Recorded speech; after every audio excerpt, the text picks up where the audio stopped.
Another unit that I'm not the biggest fan of aesthetically, but is undoubtedly very strong, is the Regiment of Renowned War Dancers, the Loec Tricksters. If used appropriately, they can be exceptionally powerful. 60 melee defense baseline is insanely good, 48 melee attack with their Frenzy active, decent weapon strength for an Elven halberd at least. Still not incredible, but really good bonus versus large of 23, absolutely massive. They've got the Storm of Blades, which can give them more melee attack at the expense of melee defense. Try saying that 5 times fast. And one of their Regiment of Renown abilities is this Loec Shroud here, where they can become unspottable, gain 25% speed. Considering War Dancers are already some of the fastest infantry in the game at 46 speed, that is significant. Not to mention, of course, Wood Elves have access to poison and some other speed debuffs. This replay from my patron Coops against an Empire player, and I would say right off the bat these are both fairly competitive builds. We've got Sisters of Twilight, Deepwood Scouts, frontline of Dryads here, the Loec Tricksters protecting kind of the ace position, Eternal Guards, Blade Riders with Spears, Wild Riders. On the flip side, Volkmar the Grim with some Huntsmen, defended in a little bit of a formation here, Spearmen with shields, and Swordsmen in the back. Bright Wizard, having taken some extreme damage from the bows already, should be able to pull through. We'll see. Knights of Blazing Sun and Empire Knights on the flanks. Speaking of which, we're going to get a nice engagement here. Flaming Sword of Ruin. A little bit wasted on the Knights of Blazing Sun, but the magic damage does help against the Wild Riders. And, of course, Kindle Flame also, and just the weapon strength buff straight up is pretty nice. Penumbral Pendulum goes off, hits a few of these Huntsmen. And again, the Deepwood Scouts focusing on sniping the casters. There's a Waystalker mixed in here as well. Waystalkers are one of the best heroes in the game. I've said it a few times, I'll continue saying it, and he can probably just snipe this caster himself, so shutting down the magic for the Empire right off the bat is going to be pretty nice, but over on this flank, this sort of cavalry attack is going to go pretty poorly. Now, it's, Empire-heavy cavalry against Elven Light Cavalry. Typically, you would see something like this, but not the biggest loss in the world. I mean, the Wild Riders are a little bit rough, but definitely not the most cost-efficient trade, so both players kind of getting some good picks. The Sisters of Twilight also taking significant damage from the Huntsman, only 50 armor, and a little bit of missile resistance. The anti-large bows of the Huntsman obviously going to do quite a bit of damage there, but the armor sundering for the anti-large should help, various situations. Volkmar is obviously very dangerous to the Dryads, as are Knights of the Blazing Sun, but here it looks like Loec Tricksters are going to get into combat without having been charged, which is awesome. Right now, if the Knights of the Blazing Sun and the Empire Knights just both double sandwiched, they'd probably lose at least the Empire Knights, but the Knights of the Blazing Sun would do a significant amount of damage on the charge, so a potentially very dangerous situation for the Loec Tricksters is avoided. The Knights of the Blazing Sun choose to sort of go back. It looks like they're trying to get after these archers, which I understand, but you could have just double hammered that Azrai Spear right there, and I don't know if they would have necessarily beat them, but certainly that rear charge especially from the Knights of the Blazing Sun is going to do a lot. But the frontline engagement, kind of a mixed bag. The Elven, I should say Dryads, not really Elves, but Dryads, very angry trees, running through here, just bopping all over these Empire Spearmen, other state troops, really not great. Volkmar, though, obviously going to help turn things around in the center, break some of those Dryads, provide that nice AoE damage. Dryads are immune to psychology, so they're not going to get terrified, but still, the armor sundering again on Volkmar is kind of nice. I mean, Loec Tricksters now get into the center, and they are going to do significant damage to Volkmar the Grim, and I'd have to look again. I don't remember exactly, but the damage of Azrai Spears is pretty good, and again, you do pay for the speed to a significant degree, but physical resistance as well, immune to psychology, at least while Frenzy's active. I believe they have it baseline. We'll have to double check that. But anyway, you can see they're just tearing apart Volkmar between, the bows of the Sisters and the Waystalker. Again, armor sundering helps Waystalker especially, then the Loec Tricksters as well, just providing huge damage. Been a rough time for Volkmar. He's going to have to pull away. The forces of the Empire are doing pretty well now that the cavalry is actually getting home on some of these archers. They pretty much shut down all the Deepwood Scouts, starting to get some good charges on this light infantry here, but again, the key here is to try and, from the Empire player's perspective, catch the Loec Tricksters out on an open charge where you can hit them from multiple directions at the same time with your Knights. They're going to collapse very quickly, and conversely, from the Wood Elf side, you want to try and avoid that situation as much as possible. Keep the Loec Tricksters in a position where the charges, at the very least, will be interrupted But they are getting pretty low at this point, having done as much as they can. Storm of Blades active, up to 62 melee attack, just desperately trying to finish off Volkmar. I mean, what is that, like 80-something melee attack effective with the anti-large included in there. Eventually the Sisters are going to finish the job, but Loec's Tricksters are still holding out. That Storm of Blades does fade. The melee defense would be more useful against the state troops, but just facing overwhelming numbers, they are going to rout there. That being said, there's still some Eternal Guards holding a line here. Still some Deepwood Scouts to the back line. The Sisters are also alive, but things are looking pretty close. Huntsmen have done a really good job thinning out some of these expensive targets. The Waystalker's also just about out of ammunition as well. So, a rough situation all around. We'll see. Some healthy Dryads in the back. A little bit over-chasing. They can come back and definitely contribute, helping to mop up some of these state troops, but the Knights are a big problem. The Knights of the Blazing Sun here, still 33 models, quite healthy. You can see here the Sisters shooting in on that unit. They do get the armor sundering again, helps the Dryads just that little bit extra. It's one of the worst trades in the game, though, infantry and cavalry, to be honest, because the magic resistance and fire damage of the Knights of the Blazing Sun, but brutal charge as well into the Eternal Guards. We'll see if they survive. Elven leadership is pretty strong, but things are really not looking ideal for the Wood Elves at this point, but we'll see. I mean, this Waystalker's still alive.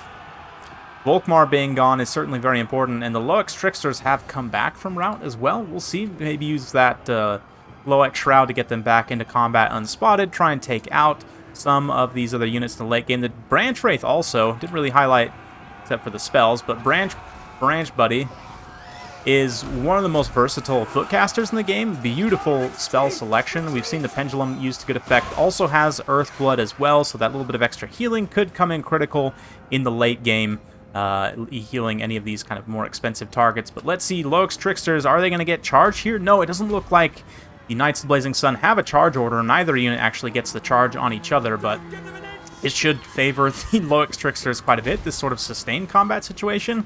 Huntsmen do notice them, though. That's going to be a problem. These healthy Dryads coming in to try and displace the Huntsmen and soak some damage. They also eat the charge of those Knights, which is perfect. Loec's Tricksters can then get in and just tear down a few of these models here on the side. Any extra damage they can get in at this late game is going to be pretty important. I mean, they've already got quite a bit of damage value from tearing down Volkmar, but let's see. Knights of the Blazing Sun do end up getting routed there. The Branch Wraith is able to kind of come reunify, as well as the Waystalker, so Coop's doing a great job getting his kind of scattered, tattered units collected into this little pocket here to try and work together. Great supporting play, and definitely something you want to try and do in the late game, especially against a cavalry army like this. If you stay spread out, you're just going to get mopped up, obviously, by those cavalry charges. Sisters are going to dive in as well. It's risky, but they're out of ammunition at this point, and just, again, concentrating all forces, trying to break this unit of Knights. They're going to try and pull out of there as well. From the Empire's perspective, you just want to maybe hang back and play off of the Huntsmen, but a beautiful Pendulum, not noticed by the Empire player here, does cut through a number of said Huntsmen, and some of those Spearmen as well. Sisters pulling up and around for a nice charge here, straight into the face. If they can get a break here, that'll be super important. Let's see. Looks like one unit definitely going to break. I think this other Huntsman probably will suffer enough leadership penalties to also rout. Empire Knights trying to get in here, but let's see. The Friends routing might be enough to rout them as well. Well, no. Ooh, the Conjoined Destiny does go off, though, so Sisters of Twilight just need to survive long enough for that heal to proc. And then the Wood Elves are going to be actually in a really nice situation, and as compared to what they were before. These three heroes still fighting on the ground. Loec's Tricksters have long since been completely cleaned up, right? Yeah, they are probably killed to the last woman, but such is what it is. Conjoined Destiny's almost done. Let's see, can the Sisters hold? They dive to the ground to kind of dodge some of those shots, maybe interrupt line of fire as well, and there it is. Really nice heal. You can see that flash on the balance of power, just pushing it back towards even. Empire Knights are going to shatter.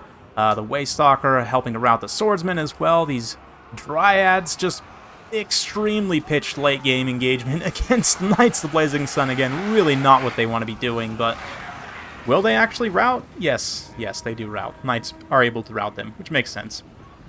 But Huntsmen just about out of ammunition. These Huntsmen are out of ammunition here, just below the camera. The three heroes of the Wood Elves fighting now at this point are going to be a strong single-entity presence altogether if they can keep keep the Branch Wraith on the field. You know, those Penumbral Pendulums, it's arguable whether you should have just healed also, especially the Branch Wraith, but there it is. There's still a little bit of Winds of Magic left to get these characters a little bit of extra breath of fresh air, so to speak. As the Knights pull away, try and get a cycle charge. They don't want to fight in sustained combat. Actually, they're all just routing straight up, right? But, yeah, pretty much just these state troops, I mean, have any degree of reasonable HP left, and they won't stand up long against a sustained assault, especially from the air. Like, nice side and rear charges here.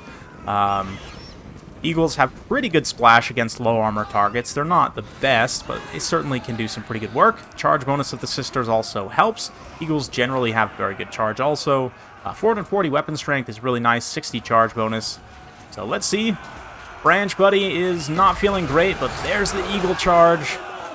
Also, I mean, this tiny bit of woods here, I'm not sure, I don't know if it actually counts as fighting in the woods, but Knights of Blazing Sun may be suffering some debuffs, whereas the Wood Elves' large units will not be.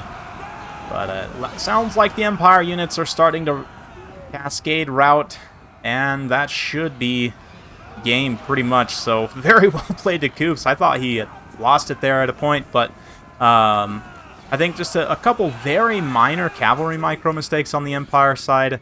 And obviously, like I said, Coop playing things very well, keeping tight with his characters and casters and everything, getting the snipe on Volkmar early, and the cast are both super important. But it's definitely an interesting matchup. You know, again, I would consider both of these relatively competitive builds. As Coop is a patron, I mean, obviously the cavalry engagement over on the right flank initially was no doubt a mistake. I think he would agree with that. But given sort of the build you have here, I would almost say you could straight up cut these Wild Riders. You may have to find a little bit of funds elsewhere, but just change them out for Sisters of Thorn. But I will talk more about that in just a little bit. Anyway, Sisters of Twilight, 2,000 damage value on them. Great job. Branch Wraith also. Great job in melee and with the AoE attacks. 95 kills on Waystalker too. Pretty impressive, all things considered. I mean, his melee stat line's no pushover. And generating a lot of value with the bow initially, and then really grinding in that late game. Impressively, also Eternal Guard trading upward really well into Cavalry, 788. Eternal Guards are an interesting unit. You know, they'll trade upwards well into a lot of units, but they are so bad against chaff tier units in general. That's what the Dryads are for, I guess, right? A couple of them do perform pretty well. Loec Tricksters, almost 2,000 damage value on them at the end of the day. Again, if used correctly, they can be devastating. I do think Wolfsbane had an opportunity to just shut them down early and just barely missed it, but kind of how it goes sometimes. Focused on taking out the Deepwood Scouts, which he did pretty much do that. Only one of them was able to pay for themselves, so objective completed in that regard, but did allow the Loec Tricksters to come in and get quite a bit of value. Volkmar and the Firecaster both not doing great, but the heavy cavalry for the Empire definitely carrying. Knights of the Blazing Sun especially, obviously very strong in this matchup. Huntsmen also just ridiculously strong as well if they can sit and shoot against the Wood Elves. I mean, look at this, 1963. Great year. Also, nice value for the Huntsman. Anyway, let's talk a little bit about just that sort of that trade on that opposite flank. Mostly the reason is you don't have any... Coops didn't have any poison in that army, right? Which is something that the Wood Elves, it can be helpful to help slow down enemy heavy cavalry, especially Empire heavy cavalry's 66 speed, so it's some of the slowest in the game. And you can definitely use that to your advantage. So, I mean, I guess the base Wild Riders are 1,100. You would have to find an extra 100 points to change them out. But basically, rather than taking an engagement, you're faking an engagement, as I like to say, right? Basically, you're baiting in with the Sisters of Thorn, and what did he have? A couple of Glade Riders with spears. Like, you move in like you want to engage and then pull back. The poison means that the Sisters and the Glade Riders are easily going to be able to outrun the Empire Heavy Cavalry. And not to mention the Javelins for the Sisters actually do a pretty solid amount of damage. I mean, 10 AP per shot. They have a pretty short reload time. Not the most ammunition in the world, but they will do some nice chip damage to whatever Heavy Cavalry is chasing them. Especially Knights of the Blazing Sun, given that they have lower armor than other Empire Cavalry, right? Like, only 100 versus even Empire Knights at 110. And Reichsguard, obviously, 120. So, something to be aware of. But, anyway.